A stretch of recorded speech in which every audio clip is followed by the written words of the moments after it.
Hey guys, welcome back to another episode of 5 Drinks to Midnight. In the show, we bring the questions, guests bring the drinks, we try to wrap up before midnight. Today, we are headed to Other Half Brewing to meet up with their Community Impact Manager, Geriz Ramirez. But before we do, like and subscribe, hit the bells, the whistles, leave a comment if you like what we're doing. Let's get started.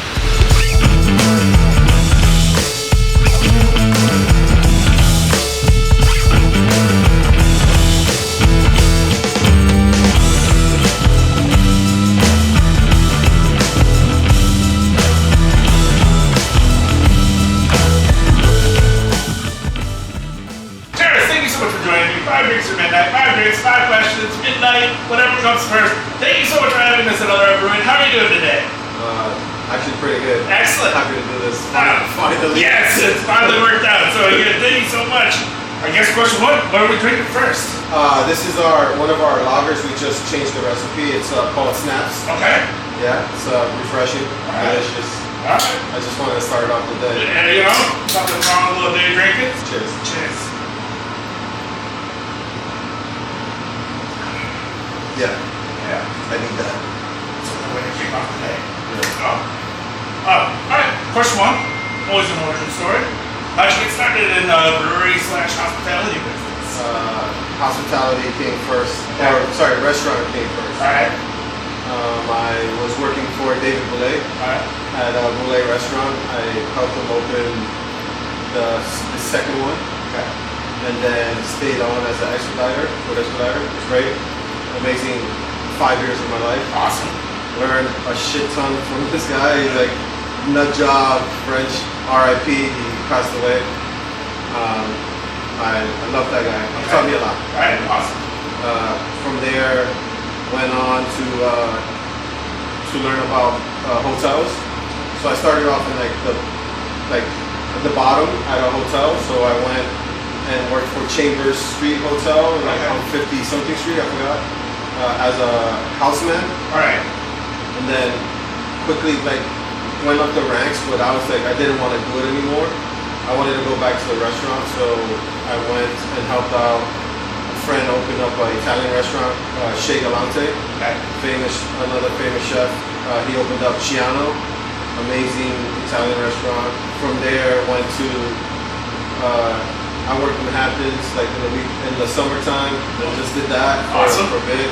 That was kind of fun. That's where I learned cocktails and all that stuff because I was a party animal. Okay. Came back, was itching to go back into the hotel side of things because it's two different animals. It's like the same hospitality, but just it's so different. Where when you're in the weeds when you're in the weeds for a restaurant, it's different than being in the weeds for a hotel. Okay. So it's I like being in the weeds. I do well under pressure. Okay. I don't break. So it was good. I kept opening up places. Okay. And that became my thing. I wanted to open up a new place every time. Nice. Learn about the business structure of things because I want to be a business owner. Obviously, everyone in the world does. But then, sorry, I'm getting off track. No, we love a good ramble. It's your story. So went to work for the Dream Hotel. There was a izakaya restaurant at the Dream Hotel downtown. Worked with them. This guy Justin used to be my OGM at a restaurant prior to that. He asked me to come and help him. I worked for him for a bit, and then from there I went to work for a pizzeria that had just opened up called Bruno's Pizza. Okay. It was crazy, one of the hottest new, the lines were down the street. I learned a lot from that place. I won't take that for granted ever. I learned hype from that place. Okay. I see nowadays you see all these lines down the street at Super Bueno, Schmuck, and all this stuff. Yeah. But back then it was these lines were at restaurants. Right. And it was just madness. Like, you know, you have a 75-seat restaurant and there's a line of like 300 people outside, and the turnover is like, it's like six times. You turn over 6 times in a restaurant is ridiculous. Like, so yeah, that taught me hype, and then from that hype, I went to open up the Hotel 50 Bowery. Okay. On Bowery Canal. Did food and beverage for them. Ran the rooftop, which was called the Crown. Okay. And the nightclub, which was called, at that time it was called Green Lady. Okay. By the time I left, they changed it to Concept. Okay. Like they called it like Concept because they wanted like a new concept every like a new residency. Gotcha. It was kind of dope. Like the idea was behind this really dope. I think after I left, the Gerber Group took over and changed it up a little bit. I know that the Gerber Group owns like Mr. Purple and all this stuff. But Anthony, one of the oldest employees at Other Half Brewing here, I met him because of when I was in Bruno Pizza, I was learning about beer. So like I learned all about craft beer, which was like at the highest peak of its of its life. Like everyone was talking about craft beer at that time. Other Half was blowing up. Like was the hottest brewery in town, Brim, which is like also like now like one of the big breweries, and then Hudson Valley as well. Hudson Valley is located in Beacon, New York. Okay. Brim is out in like East Williamsburg. But at that time, I was carrying all this, and I had permanent tap lines for all these 3 breweries. So all the hype boys were coming to the pizzeria, not only for amazing pizza, like the pizza was ridiculous, out of this world, you know, freshly milled flour, but people were like lining up not only for the pizza, but they were coming in for the beer, and I had a great wine list where all my wines were either biodynamic or organic. Okay. You know, from France, Italy. We focused a lot in Italy, like, you know, because of the pizza part of it. But we had like some French wine. We had a lot of American wine too. But since I learned about beer at Bruno Pizza, I went to visit this bar called Proletariat, where Anthony was working, and I like, you know, we hit it off. I was like, hey, I just want to learn about beer. Like, you know, everything that I did in life, I wanted to learn about something. Awesome. And I didn't take it for granted. So like everything he was teaching me, like I was like learning and taking it in like a sponge. And then he needed help with an event. Like after I worked at the hotel, he needed help with an event, and then the owners here at Other Half saw like what I was capable of, and they asked me, they approached me if I was looking for work, and I took into consideration because I was still at the hotel and I was having a great time. But then I kind of like, not just, it might sound like I'm jumping from place to place, but all these places I was there for over like 2, 3, 4 years. No. So it's like it's a good run. So I was at the hotel for like 2.5 years before I was like, hey, you know, like I think I want to pursue this beer career. Like I want to see what craft beer is about. And that was like 7 years ago now. So, 7.5 years ago. But then I asked Andrew Berman, who's the CEO owner here. He's one of them. There's 3 of them. So it's Matt Monahan, Sam Richardson. He's the brewmaster as well, and then Andrew Berman was the CEO. Okay. But I spoke to them. I was like, hey, like I would love an opportunity to work for Other Half. Like I was waiting online, like everybody else here. Like who doesn't want to work at Other Half? Exactly. Right? So. Like, you know, fast forward through COVID, everything, we're here. All right. Yeah.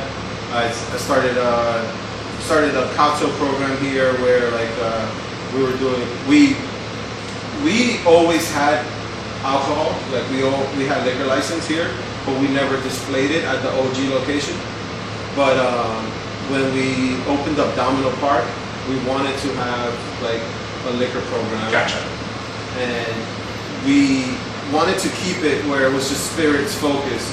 But then the clientele that was going to Domino Park is not a spirit focused like kind of crowd. It was more of a cocktail, like vodka soda or like like a spritz kind of crowd. Gotcha. So to cater to that, we started doing cocktails on draft. Oh yeah. And honestly, like it's like a godsend because consistency. We get great consistency because the cocktail's gonna always taste the same. Speed, so the bartenders or like the taproom associates, like they basically just pouring like really fast. Putting a garnish on, calling it a day. Yeah. And quality too. Like we don't cheapen the quality because we make money off of our beer. Right. Because we produce our own beer. So we're not gonna go and price gouge you on like on a mezcal margarita. Like I'm gonna charge you like what we think is right. Like like we're not gonna go crazy with like the prices. Right. We don't have to. Right. Well, and also being on draft, consistency is key. So like, therefore, everybody's getting the same margarita. Yeah, exactly. And the best part about it at Domino Park, it's so crazy there. Like it's like on a Saturday you can't even walk in there. It's so crazy that we turn over like 3-4 kegs, so everything is super fresh. We're using like really great ingredients. Like we get good adjuncts and like lime juice and all this stuff. We get it because we use it in our beer. So like we know that the quality is good. Yeah. And we want you guys to get the best of it. Awesome. So did you come on as community manager right away, or did you start? No, I came on as a GM for the tap room. So I started off GM in the tap room. I did that for 3+ years. Then during COVID, I wanted to transition out. I was also like part of being the community impact manager is like doing community stuff, like going out to events, creating events here. We do these amazing festivals. We used to do a huge festival where it was called Green City and Pastry Town. Okay. So Green City is a hot, like IPA focused event. And we do that in the summertime. That one is still running. It's one of our biggest and longest running events and festivals that we do. We took it from doing it off-site, where we were hosting about like 2,000 to 3,000 people at a time, to bringing it in-house, where we're doing about 600. Wow. Yeah, it depends. Like we've done a few here in-house that are multiple days. So that would like have us bring in like the most people, like 10 to 1,200 people. But yeah, we wanna bring back the Pastry Town. Gotcha. It was so Pastry Town is a pastry stout and adjunct sour themed festival. All right. And it was amazing, bro. Let me tell you this shit. I gotta stop too. I gotta stop. I'll let you taste it. It was crazy. So we created this thing and based it around like when all the hype was around like all these pastry stouts. Okay. So we were pairing bakeries and pastry shops with breweries. Nice. And they would work together and be like, oh, we're making this raspberry and strawberry adjunct sour.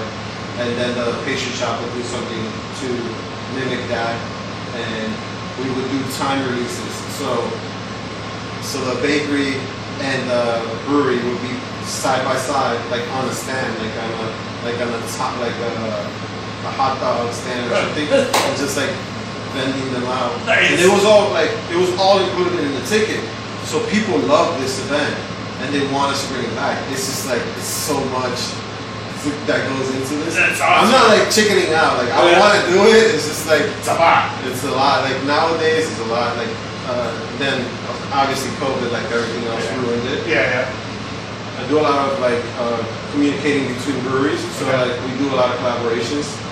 I usually go out. We as a group like actually try to make sure that we know who we're collaborating with, because you don't want to just collaborate with anyone. And then we do so many that it doesn't. We don't want it to hurt our brand. Gotcha. So we go out, like, you know, become friends with these people. So a lot of my job is going out and making friends with other people, which I love. Like, I made some of the best friends in this industry. Like some of the best friends. Well, I was gonna say, because my follow-up question was from Leo, who again, you guys are like joining at the hip, but because he wanted to know what the fuck your job actually is and what does it mean. So you nailed it perfect. Yeah, I mean, I knew he was gonna ask that. I started off. But yeah, and then I started the I keep saying I apologize. But we started the cocktail program here, and it's been going well. But we also, as we make friends in the brewery game, we're making friends in the other industry too, because we have to. Like in New York City, you gotta play ball, like to get like the top of the top. Like, so now people come. I love it because now people are coming to us, and they're like, "Oh, like we want to work with you guys because we heard you do this, you heard that." And I'm like, yeah, this is what we wanted. So we're at that point now. We're like, okay, people are coming to us, and they're like, I love it. That's fucking awesome. Well, there we go. That's an awesome origin story. Cheers. Cheers. Question 2, drink 2. What are we drinking? This is we went up to Taconic Distillery up in like, what's that, Dutchess County area? And we selected double barrel aged bourbon. It's a maple bourbon barrel aged with Brandon, and this is a 5-year maple bourbon barrel bourbon. This is about, right now it's been in bottles for, I want to say about 5 years now, 6 years? 5 years, And we picked this in 2020. Nice. Cheers. Wow, it smells amazing. Brandon makes some good shit, doesn't he? Yeah, this makes a great old fashioned. It does. What you call it? It was great to work with. We actually took our own grain. And we distilled two more times up there. So Anthony went up and took all our stuff. So it's basically like we did the mash bill and everything from house. That should be at 5 years right now. So awesome. That should be coming out hopefully one day. All right. Oh, yeah. That's good. That's the question. Let's hear it. Can't wait. So question 2 comes from Leo. Oh my God. And I gotta read it because I want to make sure. Spicy, Leo. So yeah, he again, you know, on my social stalking / research, him and Brandon, they did good. They gave me a lot of questions to ask. So, from Leo, as a proud Dominican, how do you see your culture influencing the craft beer scene? Do you think that a Latino community is well represented across the industry, from brewing to drinking, and where do you see the growth evolving? I know it's like 5 questions in one, but like... No, I mean, I get it. As a Latino, I mean, I would always say any industry needs more Latinos. You know, like we're kind of amazing. But in the brewing industry, there are some Latinos. I like anything else. I do wish there will be more, and hope to have more in this industry. I see on the drinking side of things, we're loving the craft beer. So I'm from Dominican Republic, as you said. There's a small town, like maybe 15 minutes north from my town. I live in La Vega, Okay. but there's a town called Santiago that's north from where I live, and they tag me all the time, like, hey, we got Other Half here. And I'm like, how the fuck you get Other Half in the Dominican Republic? Like, I haven't even been there like 3 years. Like, what's going on? But yeah, but I'm happy to see them that they're drinking it. And so many new micro craft breweries are opening up in all these islands. Puerto Rico has maybe 10 new breweries in the last maybe 2 years, which has been amazing. That's awesome. They all have been great too. Like, I've been trying all these beers. I get it because people they want to work with us, so people send us beers. But they also they find out that I'm Dominican or Latino. Period. Like, a lot of Mexican breweries hit us up too. Nice. We've worked with a couple. I know many of them. I know there's one called Hercules. They do some great stuff. Rey Algo is out in Mexico too. Really good stuff. But yeah, I do want. Yeah, come on, dog. This is I want a Cadillac. Yeah. It's not like your Jameson. Yeah. This is fancy now. Fuck yeah. Like we're a little fancy. Yeah. But I think just to go circle back, I do want more Latinos in this industry. I feel like we have a certain culture and vibe that we bring into places that it's kind of great. Like, a lot of our back of house staff, in the packaging area, are Latinos, and they're great. They love it. They're actually they all related. Literally, one is the daughter, one is the mother, one is the father, one is 2 cousins, and then in our warehouse, for our facilities department, they're both brothers that work together. Nice. With Matt Edo, who's our facilities director. It's great. That's awesome. And they're all Dominican, which I love. And then I have my Mexican team too, which are one of my right hand men is Miguel. Alright. And he's great. Yeah. Awesome. You guys talk a lot about, question one, we talked a lot about the collaborations that we do. Yeah. Is there a Latino collaboration that you haven't done that you really want to do, or something that would... I want to do, there's a big brewery in the Dominican Republic called Presidente that a lot of people drink. I would love to to actually make that happen. Okay. We'll put it out there in the universe. I mean, it's Make it happen. it should be fairly easy. A lot of people will probably look down on us and be like, oh, you guys are doing it with Big Brother. Bro, it's just I drink Presidente. People drink Miller High Life, and then there's millions of brewers and front of house people as well that drink Miller High Life. Okay.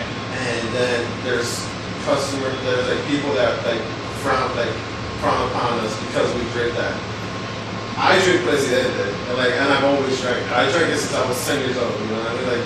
I tried it at my uncle's house by mistake. I was like, oh shit, this is great. I'm actually drinking. But yeah, I got punished for a long time. It still doesn't matter. But yeah, I would love to do Presidente. I would love to do huge culture-driven stuff, with Dominican breweries. Do a Dominican focused one, do a Puerto Rican focused one, do a Colombian focused one, Brazilian and Mexican one. Nice. There's a lot of these breweries that are kind of amazing that people don't know about. There's these 3 ladies in Brazil, Japas, Cerveceria. They do great stuff. They're Japanese/Brazilian inspired brewery. Awesome. They're from Brazil. They're amazing women. Mexican. Victoria and I went to Mexico City. We went to Fallen Piano in Mexico City. A great brewery. They do some good IPAs, which I'm not I work at an IPA factory. Yeah. I'm not gonna go seek out IPAs. Like I'll go seek out like a lager because I want to drink something light. Sure. But then people tend to give you their IPAs, and I'm like, oh, this is actually pretty good. Like, hey, I'll drink this. Yeah, sure. That happens. Yeah, I mean, first, like that question, the first answer is gonna be always placing it. Okay. And I have so many ideas. Right. I'll rush it.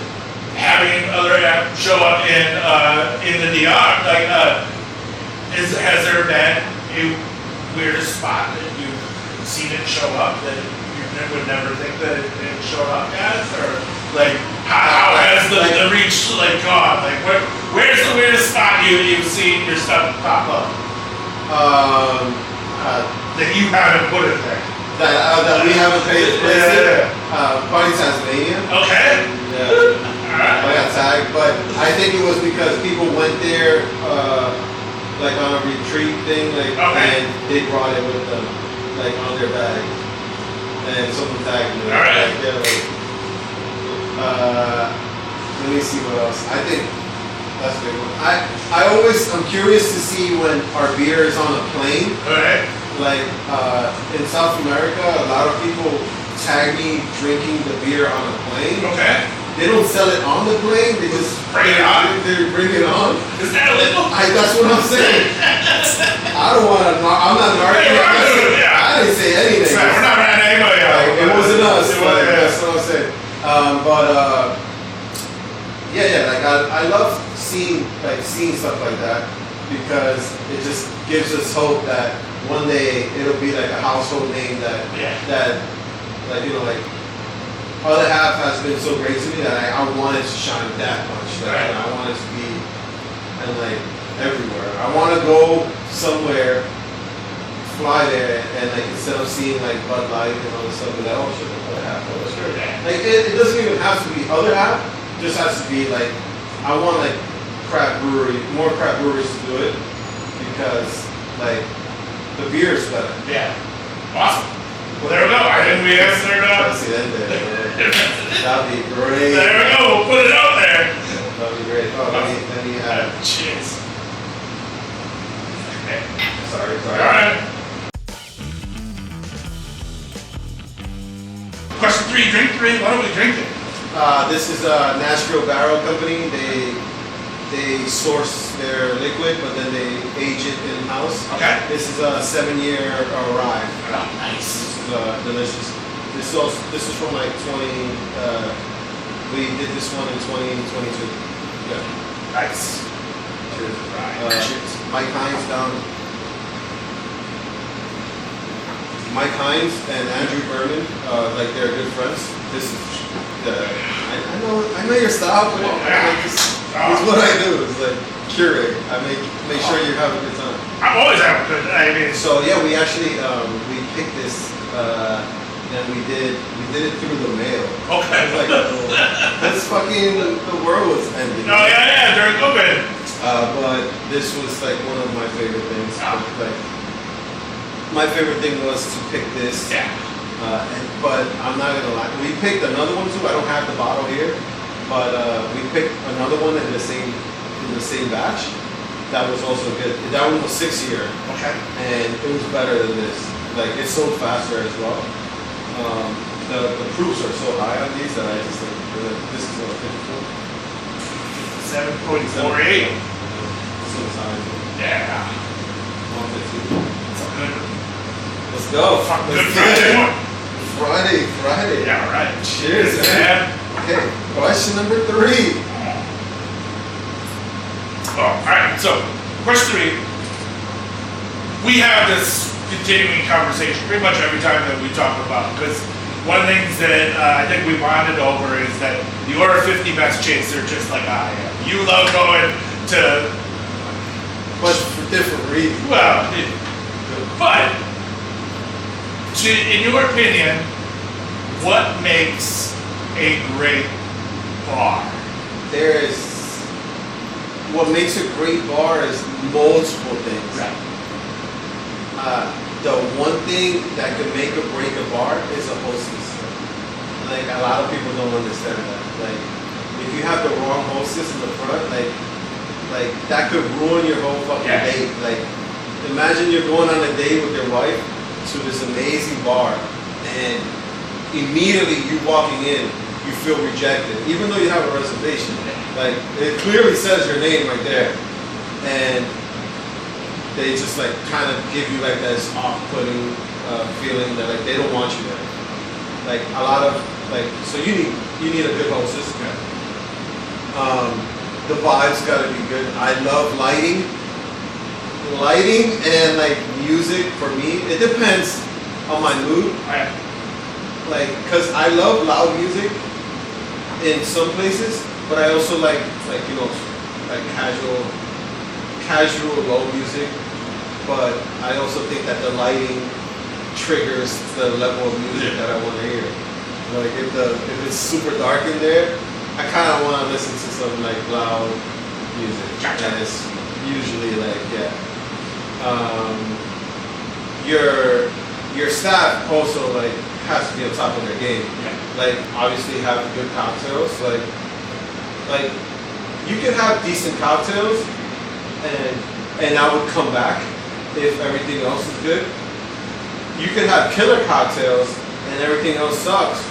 I won't come back. Exactly. There's bars that I've been to that like are on this fucking top 50 list that I don't think I will ever go back. There's like 3 for sure I will not go back, and it's just because of all those things triggered. And I'm like I'm in Mexico City with my girlfriend, and you're gonna like, we're dressed up nice. We're like, you know, it's Day of the Dead, like it's Dia de Muerto, and everyone's having a good time.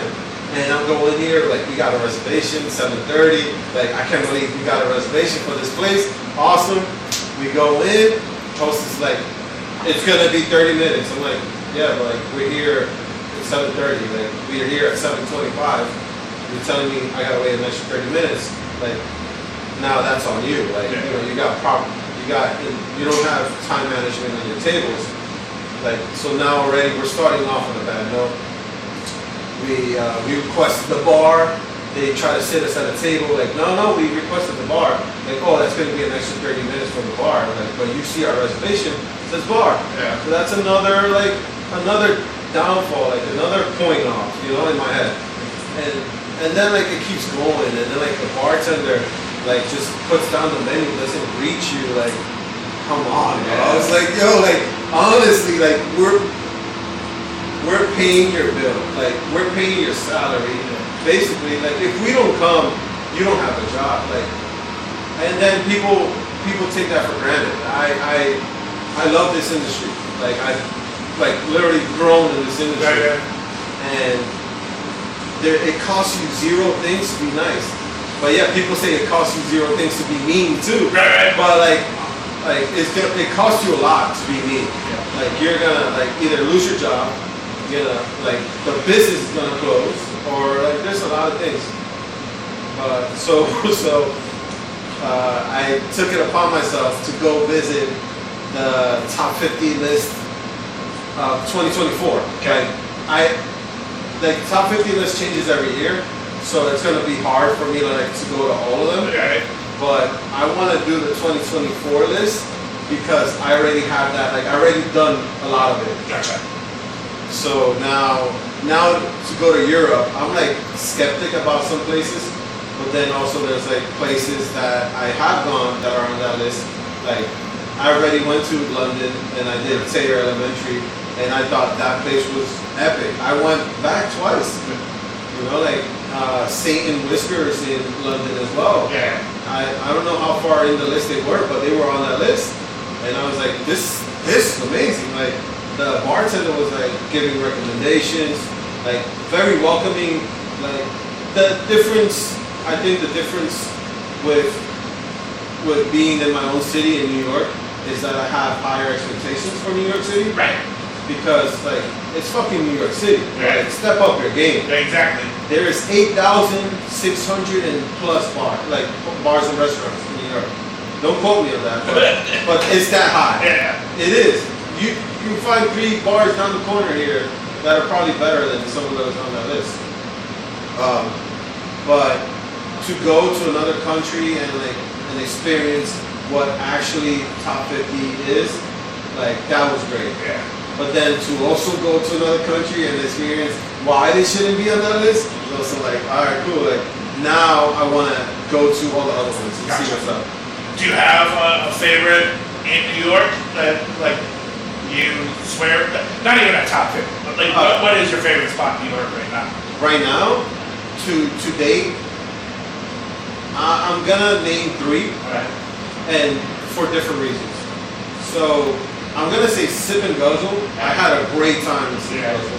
Both the top is Guzzle, bottom is Sip. Had a great time, and I don't want to say it's because like I knew someone there. Because upstairs they treated me just as great as they did downstairs, and they didn't know who I was, and it was amazing. Downstairs, the food, the drinks, everything was great, and the staff was amazing. I loved it. Like the next one I want to say is I love the vibes and the culture at Super Bueno, Right. and I only say that because it just reminds me of like growing up in Washington Heights. Okay. You know, like growing up in Washington Heights, it's the same vibe as Super Bueno. Like loud music, like, and not like obnoxiously loud. Like it's just like good loud music. Like you're like you feel it. You're like in their culture. Like actually like okay, like you know like oh this Mexican music is fucking dope. Like what fucking song is this? You start Shazamming, it doesn't even pop up. It doesn't even pop up. Like, yeah, that's how good this is. Like, you know that shit is good if it doesn't pop up on Shazam.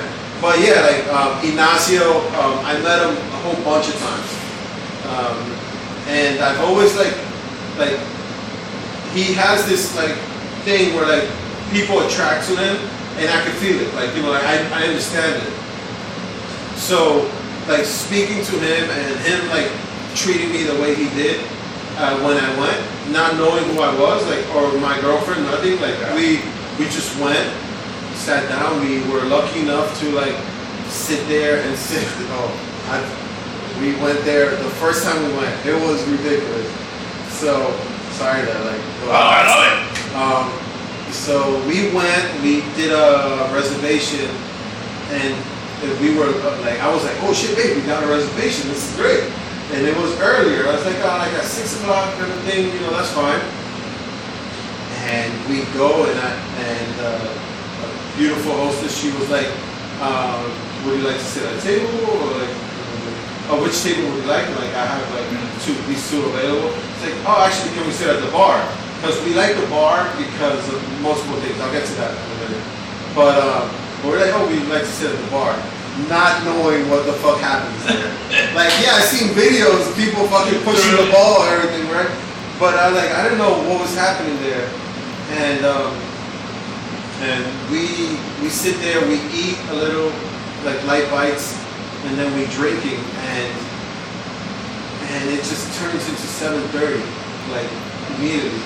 And just fine. And we're like, you know, like it wasn't crowded, like when we got there. It was like decent, like, you know, you could like walk around and chill. We did not pay attention to what was happening behind us. Like, it's 7:30, and we turn around, we're like, what the fuck's going on right now? Like, there's people ordering over us. It was great. I was like, yo, how the fuck did this just happen? Like, in a minute. Yeah. And then, so going back to that, like, Ignacio, like, you know, like he touches the tables, which is like a plus. Like, if people don't know what that is, it's like by touching the tables, like going up to the table, be like, hey, how's everything going? Like, I'm Ignacio, like, this is my place on the. He said he was a master of ceremonies. Yeah. Great, I love it. I love it. Yeah. I was like, you're like, oh shit, the owner just came up to us, you know, like that's what you get. Yeah. You get that vibe, like you feel special. Yeah. And to have this guy make you feel special is crazy. Like I'm like, oh, like wow, like you're this is one of the top bars in the world, and the owner's coming to my table to greet us, and I could see that he's making not only me feel special, but everybody else too. it's not like a favoritism thing. It's like you're coming to my establishment. I am happy you're here. Thank you. Yeah. That's what it is. That's awesome. So yeah. And then my next favorite bar is Copper and Oak. Okay. And that's a different kind of hospitality. Yeah. So Ignacio is like basically like the welcoming kind. Tomo at Copper and Oak is the respect kind. Yeah. Like you want him to guide you into what you're drinking next. So you give him that respect, and he pays you with even more respect. Yeah. Like the Japanese culture is ridiculous, and I love it. Yeah. So yeah, I'm dying to go back to Tokyo. And now that I actually, like the first time I went to Tokyo, I wasn't drinking. Yeah. Now I drink a lot. Yeah. You're ready. So now I'm like, yeah, like let's go. Like I want to go back and experience all these amazing bars out there. But not only like experience the bars, I could see the hospitality. Yeah. And like working with sushi chefs and all this stuff, like I felt that before in the past. So I feel that Copper and Oak is like it's a bar you go to where you just want to chill, relax, and give away the steering wheel, let him drive. Like, oh Tomo, I drink mezcal. Yeah. Like this is what I drink. You know that. Yeah. Like what you got. Like I trust you. Yep. That's what it is. I trust you. Yep. And he's amazing. Yeah, he really he's is. fucking like the fact that they have over like 10,000 bottles, and he could probably describe 9,999 bottles. He'll forget that one, but he'll just like be like, hey, he'll apologize for not knowing what that is. He'll go to the back, he'll read on it, and he'll come back like, oh, actually, yes, like, and he'll taste it. He'll taste with you. He's like, oh, actually, let's both try it. Yeah. Oh, this is a new product. Like, you don't get that. Yeah. Like, No, drinking with Tomo is a whole different experience. Like, and for me, it's I don't know. Like, he's been a good friend. Like, I met him in the beer game. Again, I met him at Proletariat, like through Anthony. But he's like, ever since I met him, he's never been like, not even like dismissive. Like, nothing about him caused like off-putting. Yeah. Like, he wants to invite you to anything. Yeah. Just recently had a baby. Yeah. He just recently purchased Copper and Oak. Yeah, which is fucking awesome. Dude, like I was like his biggest supporter. I was cheering him on. Like when he told me, I was ecstatic. Yeah. I was there at the bar when he first like signed the lease. So when he signed the lease, when he got his the liquor license renewed under his name, I was there. Like I will always be there for him because of the respect that he's given to me. Yeah. So the same. Copper and Oak. Please go check it out. Yeah, that's it's a staple on its own. I know they had a sister bar called Brandy Library. Yep. That bar is beautiful and great, but Copper and Oak is where you want to go and chill. Yeah. Sip and guzzle, great bar, great cocktails. Super bueno, great bar, great vibes, great culture. Yeah. Like those are three different things. Yeah. And that's what I look for. Awesome. Yeah. Fuck yeah. Well, there we go. First 3. And I'll down the next thing. Cheers. Here, have some more, bro. Oh, Just a little. Then we cheers. yeah. Cheers. And then cheers you respectfully. What are we drinking? Victor's 10 Rye. Yeah. Only because it's my favorite fucking whiskey ever. Alright. It's just clean. It burns, but it burns good. It's a good burn. This one was a gift from another brewery. This guy Justin at Jailbreak. Okay. He's a great guy. He just sent me this because he knew it was my favorite. Nice. I had it in my house, so yeah. Alright. Why not bring it out? Nice. Yeah,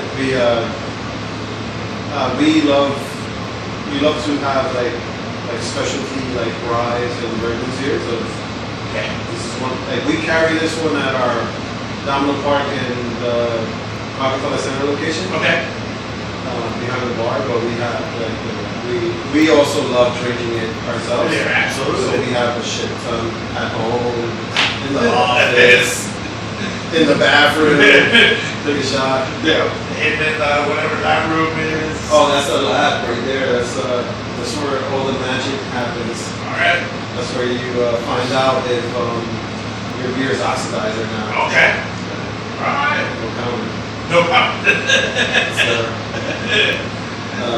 We don't go back there. All right. So question 4. Got to read this one as well.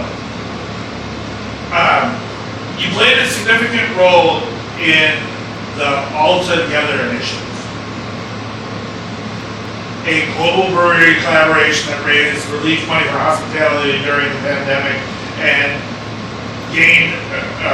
garnered support across 800 breweries. More. It was 1,000. Oh, yeah. Let's see. There we go. Can you reflect on the impact of the All Together project from your perspective? What made it resonate so strongly across the brewing community? So I want to correct you on a few things. Please, So it was over 1,000, and it was 1,000 breweries, wineries, and coffee Okay. producers. So, which was kind of a fun project. The project was based off of hospitality. So, like a lot of people weren't working during the pandemic. So the All Together was a project to give back to the employees and all this stuff, and also to the breweries that weren't making money during the pandemic.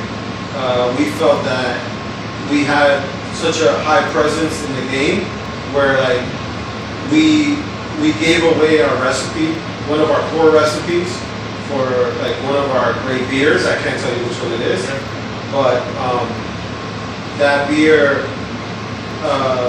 we just shared that recipe with people, and we told them, and we gave them the label. So we worked with a company called Blue Label and a company called Stout Collective out of Chicago. Okay. So what we did was we were focusing on hospitality, and it was a great way for us to give back. And so because all the money that we made from it, we donated. We donated over 300K from it. Nice. Wow. I don't quote me on that, Okay. but it was a lot. It was about 300K, and we kept doing that. We did All Together in different versions in-house, but we also, the project itself made over $1 million because people started getting in and grabbing the recipe and doing it themselves, and then taking the proceeds and donating it to their staff or like in-house. And then what ended up happening was that like our customers and guests, they started seeing that they were donating to the staff, so they started tipping more. Like that's awesome. Good culture. Yeah. I understand the tip culture, and I know that there's two sides of the coin. There's people that hate tipping. There's people that love tipping.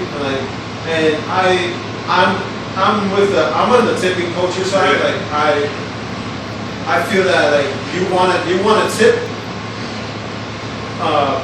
because that's like a person's livelihood. And like people that don't want to tip, I understand as well. That's on them. Like some people don't have that much money, and they go to a coffee shop and they buy coffee. They don't want to tip.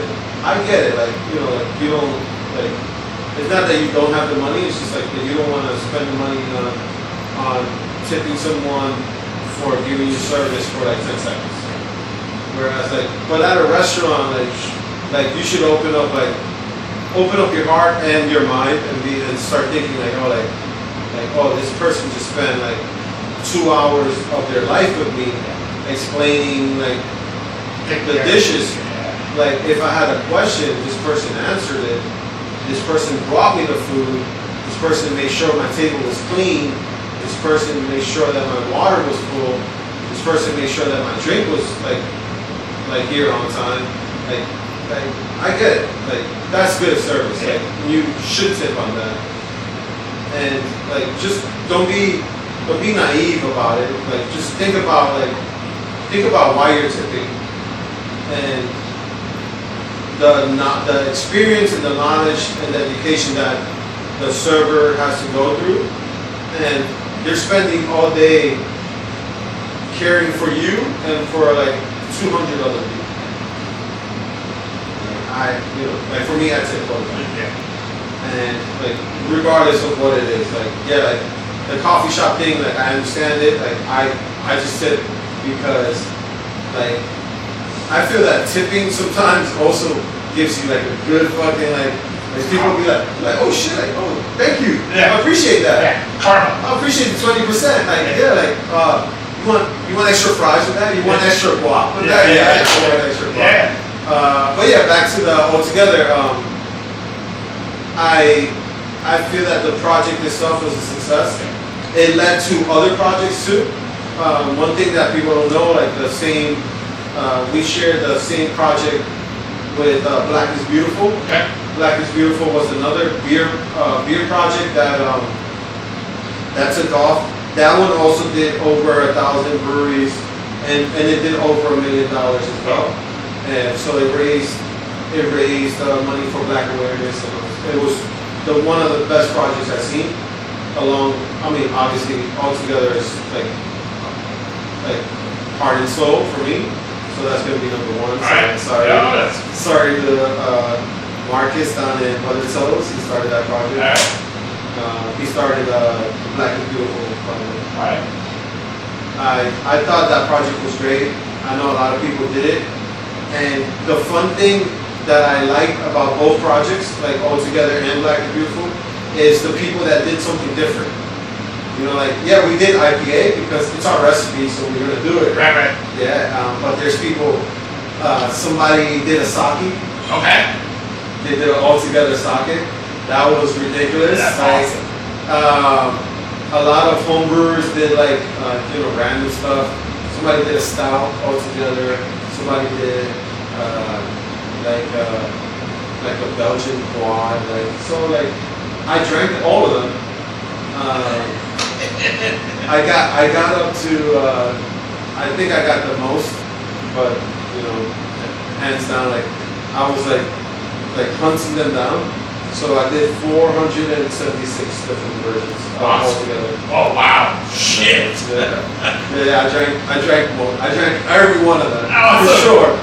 But a lot of them were like home brewers and all this stuff, which was fun. That's fucking awesome. I can't believe they did it. There was a coffee. The homies down at Mostra in San Diego. One of the best coffees. You should check it out. Check it out. Right. They've won awards. They've won Roaster of the Year like multiple times. So they did Altogether twice, I believe. And it was fire. Nice. Dude, like to do a fucking house blend of like Altogether, I was like, alright, cool, man. Like, thank you. That's awesome. That's so awesome. but the initiative around it is donating. Yeah. So, and like they chose who they wanted to donate to. We donated to multiple projects on our side, and they were all hospitality based, things, and like people donate to like charities and so it's up to you. Like we just gave you the platform, you do what you want with it. Yeah. So Black is Beautiful, same thing. They gave the platform to people, and you donate to any like black-owned business or black-owned like stuff, which was great. Yes. Awesome. Shout out to them. That was a great project to follow. Fucking awesome. That's awesome. I can't believe you asked me that. Yeah. That was a long time ago. I guess just follow up on that. Like, what do you guys got going next? Like personally, here at Other Half Brewing, like what's happening next? I hope we don't open any more locations. We got too many. We got 9 now. Awesome. Yeah, so we got 6 in New York State. Okay. So 3 Western New York, which is Buffalo, Bluefield, and Canandaigua Lake, and 3 New York City. Technically, Rockefeller counts as 2 because it's a brick and mortar, and we also sometimes have like the stalls down at the plaza, like by the ice skating rink. Okay. We have one in Fishtown, Philadelphia, Pennsylvania. That was amazing as well. We took it over from Goose Island, and it's been great for us. We have a location in Washington, D.C., in the Ivy City part of Washington, D.C., which is like northeast, like 10 minutes away from Union Station. Okay. Amazing location. Nice. We do a lot of production there because we got bigger tanks and all that stuff. And then we have Chicago location, which is like more of an outpost. We do have a brewery there, brewery system. We just packaged our first 2 cans, which has been great. It did really well. But it's in like an old theater called Remova Theater, and it holds 1,800 people now. So it's like they renovated it. It's an 1,800 capacity concert venue. Wow. It's fucking dope as fuck. It's in Bridgeport part of Chicago. So it's like the southwest, I think it is. But it's right by the Chicago White Sox Stadium. Okay. Kind of dope. Nice. Yeah. So we have that one too. Nice. It's been great. That's fucking awesome. I started here when we only had this. Yeah. And now we have that. So it's like, I'm like, chill, baby. Time out, please. We do shipping, so that's huge. We ship to about 19 different states. That's like ourselves, direct to consumer. And then with a local company, we ship to about like 45 different states. Okay. When we do big releases. So we do like these big collaborations and big weeks. So we'll call it like a certain we call it like a hop week. Yeah. So it'll be like a New Zealand hop week, and it'll be all hops from New Zealand that our owner Sam Richardson hand selected himself, and that's one of our busiest weeks. We right now currently while we're doing this interview, we're holding Vale and Friends. So the Vale is located in Richmond, Virginia, and they're good friends of ours. So we do this thing where like we do collaborations with them, and we'll do a beer and call it like a Freaky Friday. Right. So you know, like the movie Freaky Friday, Yeah. where like you become me and I become you. So during COVID, we decided to do this thing called Freaky Friday. Hear me out. So you can't travel, right? Because it's COVID. I can't travel because it's COVID. But what I could do is be like, hey, Tim, here's my recipe for White Ferrari. That's one of their beers. Yeah. And I'd be like, and you'd be like, hey, Geriz, here's my recipe for broccoli, whatever. That's one of our beers. And I'll brew your recipe in my house, and you brew my recipe in your house, and you release it. And what that did was it helped like the fans and like the regulars like get their fix. Like they can't travel no more, right? But they could get this Vale beer at Other Half Brewing, or they could get the Other Half beer at Vale. Nice. And yeah, it was great. So then it hit off, and it was a success. That's awesome. But then now we're doing like this week thing now, where it's like Vale and Friends. So it'll be like a lot of the collaborations that we've done in the past. It would just be rebrews of that and 4 new beers. Okay, awesome. Well, there we go. Crush 4, done. Cheers. All together. That was one of my favorite projects. Crush 5, drink 5, last drink of the night. Woo! Or drinks. What are we drinking? So special. All right. You're actually the first non-other half employee to try this. Excellent. That doesn't work for Cinco Sentidos or works for other half. So Yes. I gotta say the story before we try. In March, Andrew and I went to Oaxaca, courtesy of PM Spirits, Very nice. Neta, and Cinco Sentidos. They're all great people, amazing distilleries, amazing companies between both of them. But this batch that we hand selected these two bottles. These two bottles are from Cinco Sentidos. Okay. So we're gonna try the Espadín from Ramirez, and I selected that because it has my last name. It's just because it's great. You'll try it. It's great. It's a Espadín aged for the plant aged for over 7 to 14 years. Okay. And then the Tobola is from Tío Pedro. Another amazing palenquero from Cinco Sentidos and Selection. Please enjoy this. So I get like tobacco from the Espadín, and I get like plantain from the Tobola. All right. But that's me. All right. Right? Let's try this before we do any questions. Yeah, absolutely. It's the Espadín right here. Cheers. Sorry, their nose is just absolutely It's ridiculous, It's right? fucking. Oh wow. So we spent like a week in Oaxaca. Fuck. Dude, I'm telling you, it's fucking crazy. Wow. So we spent a week in Oaxaca, and we learned so much.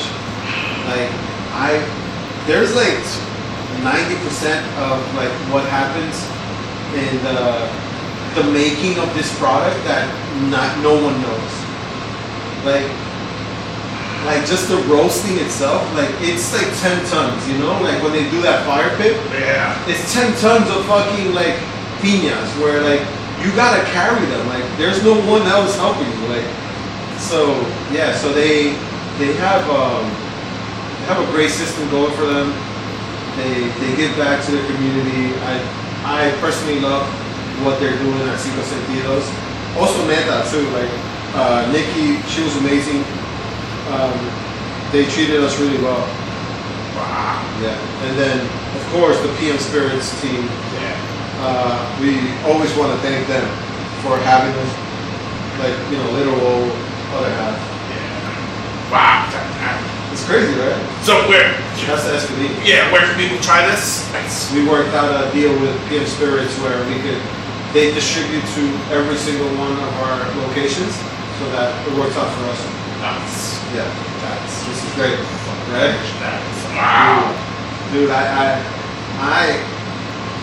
hate to say this, but like I could finish this bottle. Yeah.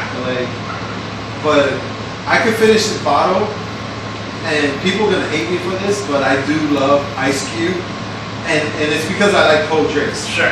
It doesn't have to be an Ice Cube. It could be like a Cold Stone, like that doesn't dilute. Like I just need something cold. Gotcha. And this right now, like it's drinking perfectly. And then the Tío Pedro is like famously known for like doing tobolada. Okay. This tobolada is ridiculous. Cheers. It's wild. It's a wild tobolada too. So it's like, yeah, bro, that nose is crazy. Oh. Wow. I get like green plantain. Like, Yeah. So like Dominicans call it plátano. It's So like I'm used to eating plátano. This is like crazy.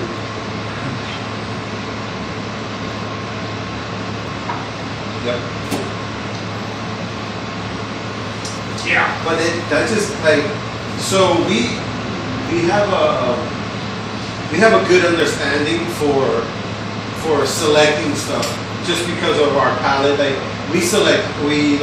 when I say hand selected hops, like we literally go and hand select these hops. Like we're digging through, like sniffing them like for hours. Like this goes to the same concept of us trying these mezcals. Like we were sitting there for hours and smelling, drinking, trying, and we personally thought these were the best of the best. And we're trying to give people the best of the best. Like the whiskeys you tried before, it's gonna be the best of the best. Yeah. Hands down.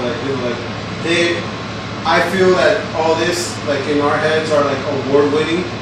Like for us, this is amazing. Like, oh shit. The two Neta ones that we have coming out as well, like in a few weeks, fucking ridiculous. Like we have one that has never been, like, the style has never been released before. It's like a barrel aged mezcal aged in fresh American oak for a year. But it's espadín.